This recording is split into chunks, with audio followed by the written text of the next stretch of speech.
We are back live at the Champions Classic. This is your post-game press conference from Solid Rock Academy versus Pebblebrook. We're here. Coach James with Solid Rock. Coach, if you could open it up for us and just tell us a little bit about your program and about the game today. Yeah, Coach Lindsey Davis, first of all, from Solid Rock. I brought together a bunch of international players from overseas, from Europe and from Africa. And the example on my right, Daniel Umo, I brought him in from Nigeria. I brought Alexa Ristic in from Serbia. So I brought in top talent so I wouldn't have to try to recruit players that are in Georgia so people won't say you're stealing their players and X, Y, Z. So I brought my own into the United States, knowing that the challenge and there's differences in each game. In the FIBA game, it's more technical, a little bit more slow, more methodical. The American game is fast, get up and down, relying a lot more on one-on-one and athleticism. And that's what we saw today. So because you can bring in top international players, they still have to play our game. Just like when we go overseas, we got to play their game. And that becomes the differences. Our guys are new here and still making that adjustment. And so you're going to see steals, particularly against a team like Pebblebrook, well-established program, great players, great tradition, guys that are athletic and very quick, and that causes us problems. And as I was telling our guys from the beginning, if you put the ball on the floor, they're going to get it. And they're going to shoot well because I watched them in the layup line. So they were going to cause problems, and they're great athletes. So you have to play smart. They're the type of team that's going to make you pay on every possession that you make a mistake. And as they were doing it, they were getting more comfortable. They were like really into that American comfort zone where we just got this, we could just have our way. And our guys lacked that adjustment in order to, particularly in our guard play, rather than trying to dribble through guys who are not only quicker, faster, and more athletic, the only way you're going to offset that is with quick, short passes. We were reluctant in making a quick, short pass. We were reluctant in trying to put pressure on their defense so they could get comfortable and do what they want in order to find our passing lanes. They would give us the long passing lanes, which is the pure setup, and that's where we made a lot of turnovers. So if they didn't steal the ball from us on one-on-one dribbles, which I call it dribble diarrhea, dribbling in one space, isn't getting anywhere, not getting to spots, because we lacked the ability to get to spots, they were comfortable in being able to go in and dig, get steals. And the thing that surprised me is once they stole the ball, they were gone so quick that we didn't even think to just follow them on the floor. They got to take the ball out of bounds on the side. So they were already gone, and we just conceded the buckets. And so we would have given them a very good game if you just take away turnovers. But the problem is the whole game counts. And so turnovers are a part of the game. So that's what created the separation.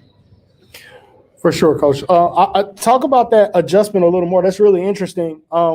It's one thing for foreign players to adjust just to the American game, but Georgia as a whole is kind of leading grassroots and high school basketball. Is there even a bigger adjustment when it comes to learning how to play in the state of Georgia as well? Well, I would say, because I've been a part of this long tradition of putting out a lot of pros that have even come out of Georgia. So we're at Wheeler High School where Sharif Abdul-Rahim plays. For sure. So I go way back in terms of talking about the players that I've had all the way through, and coaching USA national team with like Carmelo Anthony, Kevin Durant.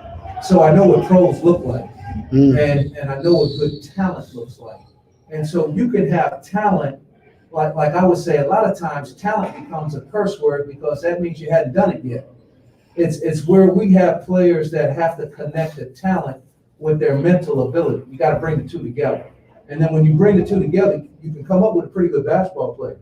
We're missing a couple of bigs that wouldn't have made a difference in the game, in my opinion, because this became a guard game. So our guards had to understand how to control the game.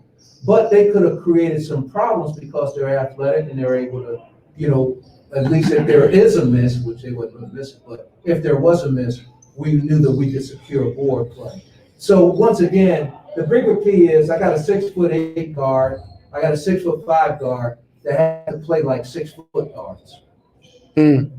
And they have the length and the ability to do it, but they have to trigger out of their mind that slow fever play and get into that American get downhill, make it happen. Pebblebrook did a great job of getting in the paint.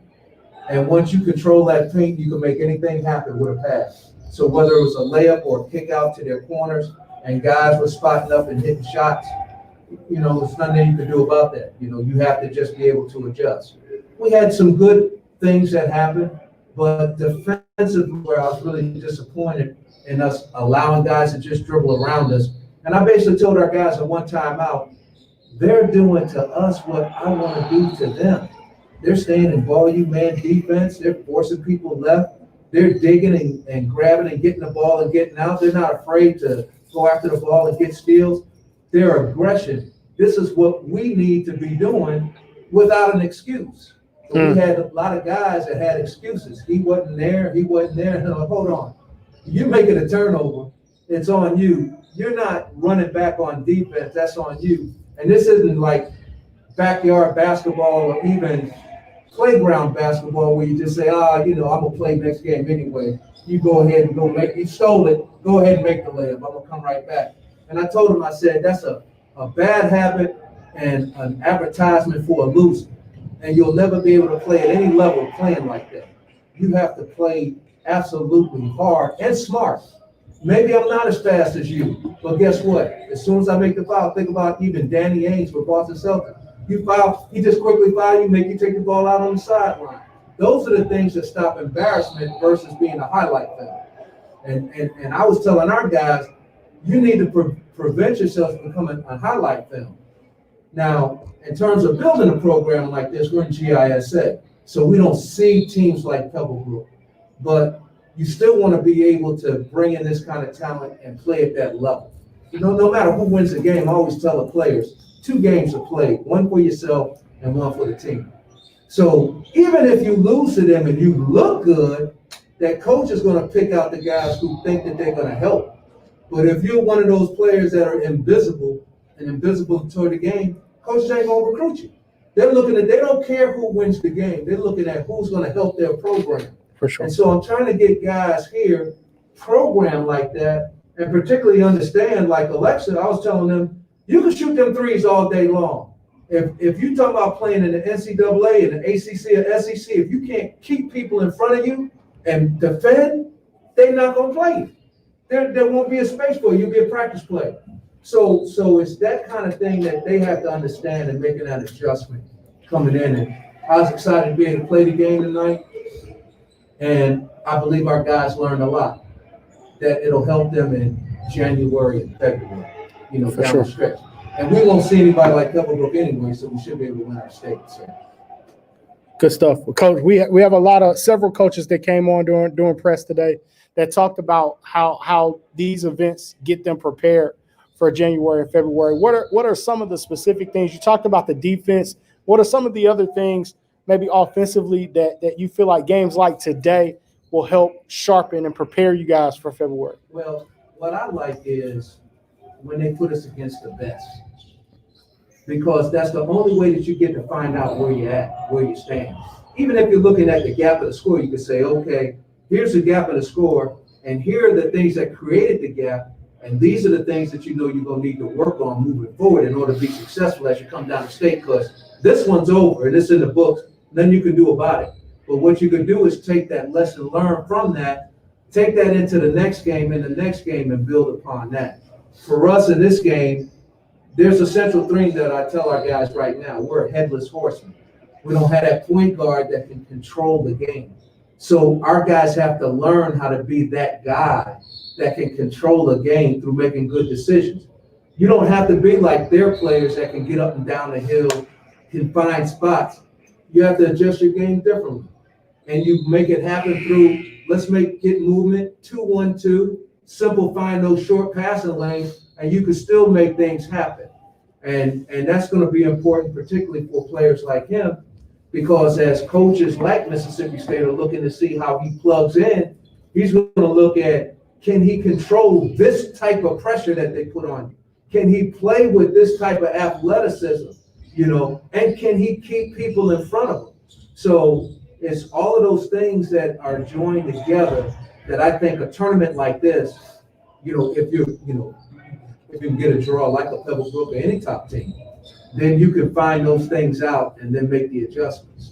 And it also gives a coach an opportunity to say, he could compete against the best. Yeah, they lost, but that guy can play. We still want him. And, that's why I called these two guys out in this particular game, because they showed that we can compete. If we was on y'all team be even better. So when you're able to show that kind of thing, then you say, you deserve to come on out and let's advertise your brand. For sure. Coach, given your background, you certainly understand what it's about being here in this building, albeit in your time in the other gym. Is that something that you talk about with your players as well, about what it means to play basketball here? Well, I told them not only that, but playing on the main floor. And I said, we have a system that we normally run when we have our full deck. And that is, you got to score 30 points a quarter. That's just the bottom line of the way we play. But I told them, when you come to this gym, you're playing on a much larger floor, and we don't have everybody. There's no way you're going to compete against this team in a full court game. And you're not even going to be able to press this team full court. So we had to adjust our strategy to the gym and to the size of the gym and to our own personnel in order to just be able to give it a decent game where people, keep their eyes on it and want to watch. So that was important. But being able to play on a floor like this, they get to play on, meaning Pebblebrook, they get to play on a floor like this more than likely night in, night out. So it's not a real big adjustment for them. When we're in a lot of smaller gyms, it is going to be an adjustment. And conditioning is going to become an issue. And no matter how you look at it, just based on the mentality of how these guys are able to play in their respective countries, it's not at the pace that these Americans are going to be able to play. And as you know, we're Americans, so we think we're the number one player in the world anyway. We won't care who you get and where you get them from. They still going down. So it's that attitude that you got to still be able to play with and be able to compete against a person that's kind of thinking like that. 100%. Like, I'm sure they said, who the heck is Solid Rock? We got that. So it's that kind of thing where you got to say, look, man, if you don't punch them in the mouth right off the bat, we could say it's going to be a dog fight tonight, then it's going to be what it is. And so, those are the adjustments that you have to do when you're trying to get these guys as motivated as possible to bring it up and play at that ability. Otherwise, you'll say, like the guy that got hurt, number 34, Thomas Tutt. I brought him in from Sudan. That's nice that you can handle the ball. It's nice that you're showing some of these things. But again, these athletes were like, yeah, you can handle it, but I'm going to take it. So a coach has got to decide, okay, well, if he's playing for me, I'm not going to allow him to do some of those things. He can help my program. But it can stagger at what level you're going to go at based on how involved are you at the rim, how many tippers you get, how much athleticism you show up. So there's still a group of things that has to happen in order to be able to be impressive towards college. For sure. With coaches being with the COVID, they get to bring everybody back. So it's going to be even more difficult to get scholarships now. So guys got to really keep all of those things in perspective as they're fighting for that very, very limited scholarship opportunity. Absolutely. Coach, we'll open up some questions for your players a little bit. You guys stepping into a venue like this where the platform, the stage is really big, playing against another great team. When you look down and you see that on the schedule, like, what are some of the things that you guys are thinking right off? Are you excited about the matchup, about the opportunity, or is there some nervousness there, or how do you guys look at it? First off, we get excited. But then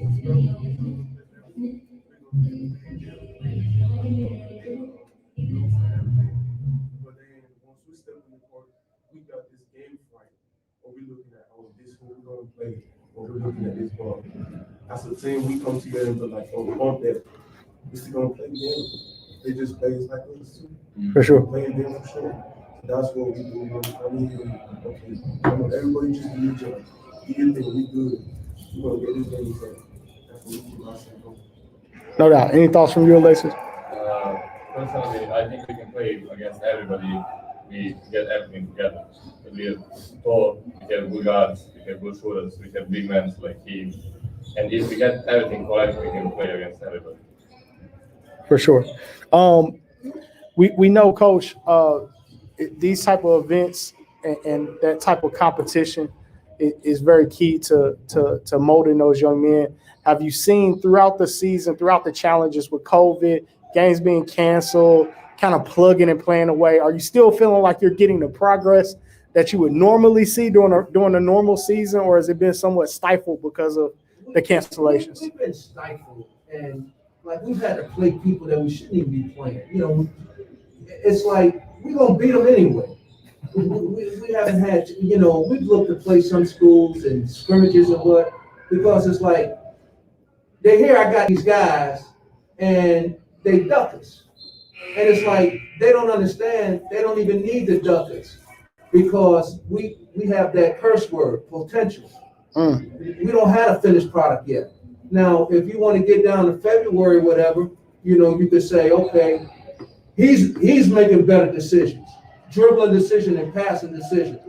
My guy from France, the one guard, he's making, I think he's, what is Paul, number 11? No, he wasn't 11. 12, number 12. So he's making better decisions. That's where the key comes in of showing the talent that you have. And then when you start saying, okay, they're set up for next year's tournament where they got all of these different guys coming back, no doubt they're going to have in some better guys. They're going to be more competitive. And then that turns into rivalry. Well, and that's why I want to get the program too, that, yeah, you got us now. Yeah, you got us now. Then all of a sudden, hey, watch out, you know. And they're like, hey, man, you better take them serious. And then you get one. And that's what we're working on now. You got to play in one of these tournaments and get one. And they're like, hey, man, watch out for them jokers. They're getting better. And that's where we're at right now. So, yes, COVID does have an effect because you can waste your time against playing against certain teams that you have no business playing anyway. But then, still, you get to play against a Pebblebrook. And for a person that likes challenges and is really trying to show college coaches, because college coaches can't come out. They can't, not till even after April. So all you got is streaming. So it's like I tell our guys, now you can either get exposure or get exposed. It's on film. You can't duck the film. It's going to tell the truth. And that's what's going to decide your future. No doubt. Coach, I'll open it up. Any other questions, guys? We good to go? Yep. Coach, I appreciate it. All right. Great having you. Appreciate you guys stopping by. And good luck tomorrow in your matchup as well. Thank you very much. Thanks, guys. To everybody online, you guys can stay on for just a second. In about 3 minutes, we'll have Pebblebrook for their post game.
We're back. We're here at the Champions Classic.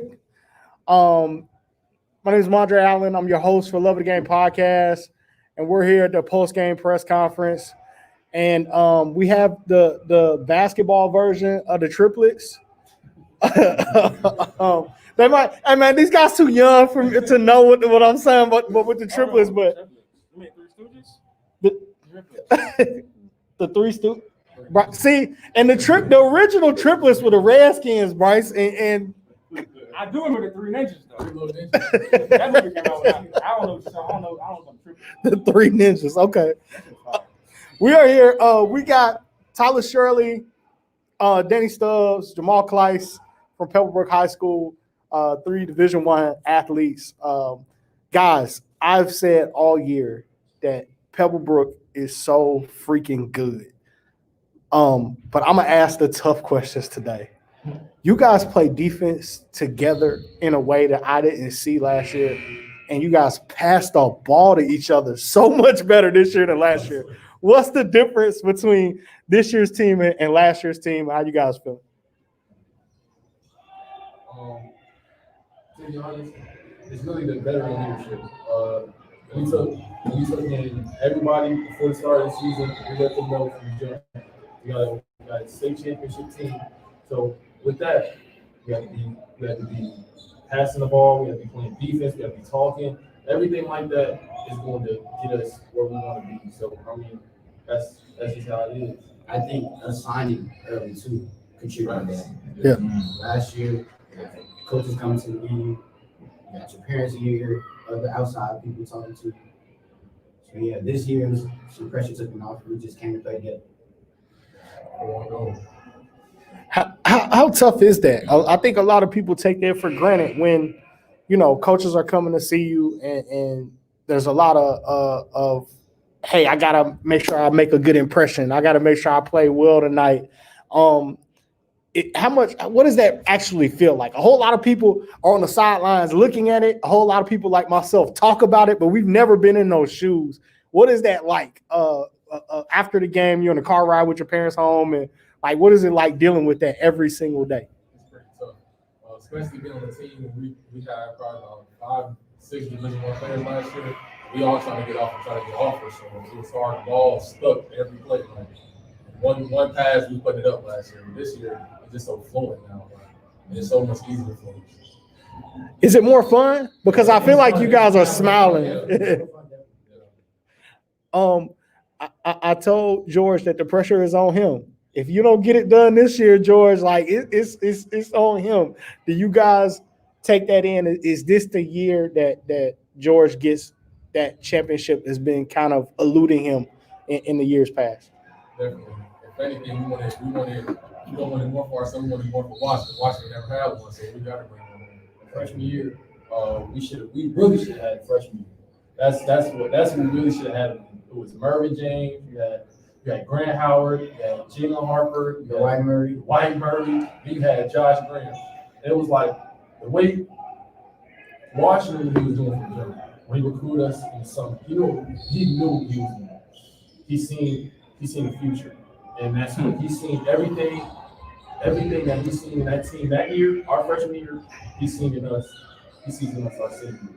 So I mean, so you just mentioned all those different classes and those different guys that came to cover. Where do you guys stand or rank among those different classes?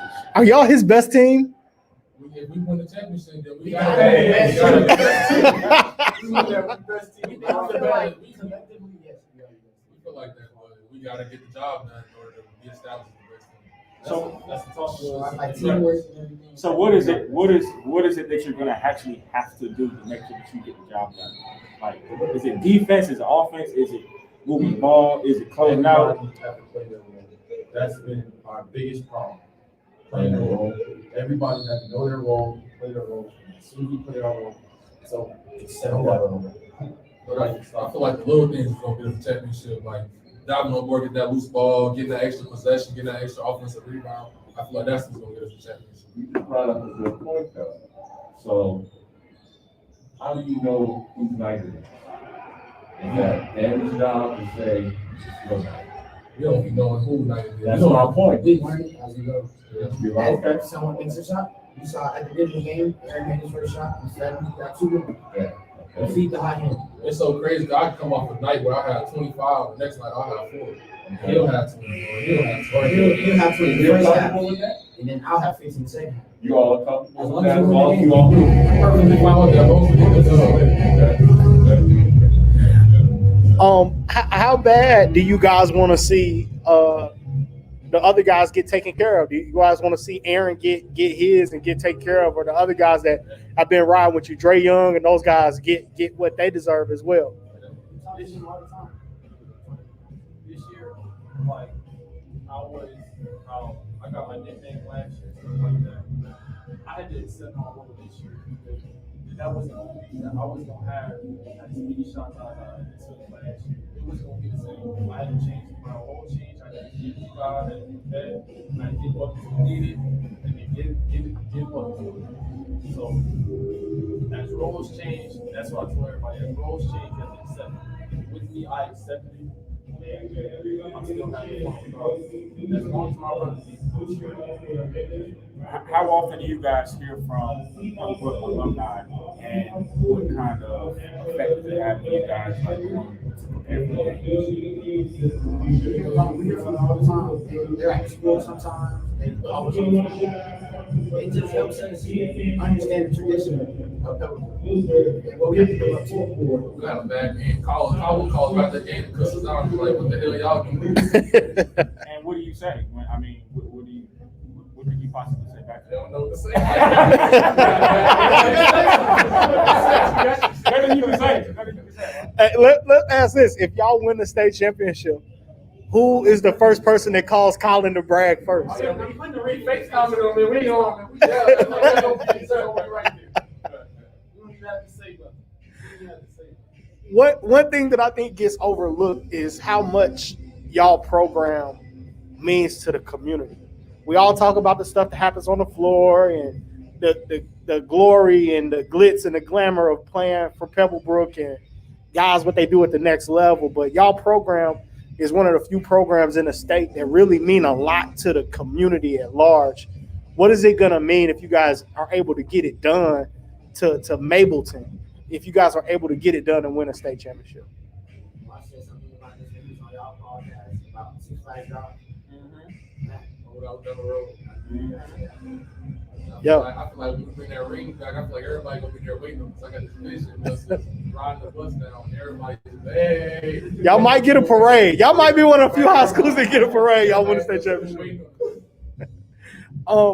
You guys have seen a lot of really good players, not just Jared Harper, Colin Sexton, guys at your program, but even playing top competition every year from the Sharifs and this that. How do you guys feel like? Do you guys realize how good Georgia basketball is compared to everybody else, or is it just normal to y'all?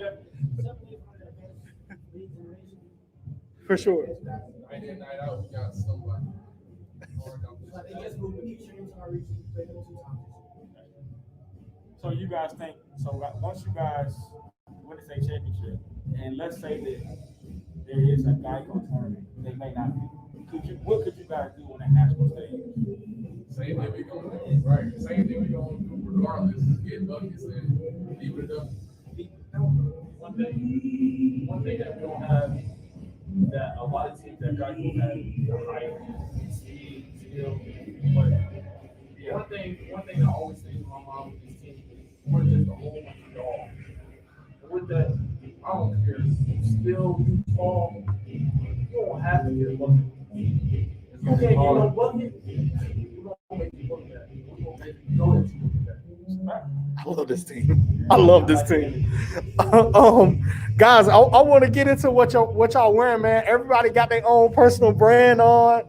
Can we rep? Can we understand what's going on? This is an old one-on-one classic, but this is a little something I put on there. We got dumb kids determined that underestimated, motivated, and blessed. Okay. Instagram, dumb kids, It's the real one right here. I know my mom started making t-shirts. I had to rep the Georgia State, though. Yeah. Let's see where we at. Yes, sir. Yes, sir. Yes, sir. I love it. Branding is so important, you guys, man. Keep your brands, do your thing, build your brands. NCAA, y'all gotta pay those image and likeness checks now, big dog. These guys got their own brand. You gotta pay like you weigh. Hey guys, I appreciate y'all for coming through, man. I agree. This is y'all shot. I typically don't pick this early and pull for anybody this early, but I think me and Bryce picked y'all after fall league. Like, yo, this is gonna happen for them this year. So keep having fun, man. Keep working hard. We appreciate y'all coming by, man. All right.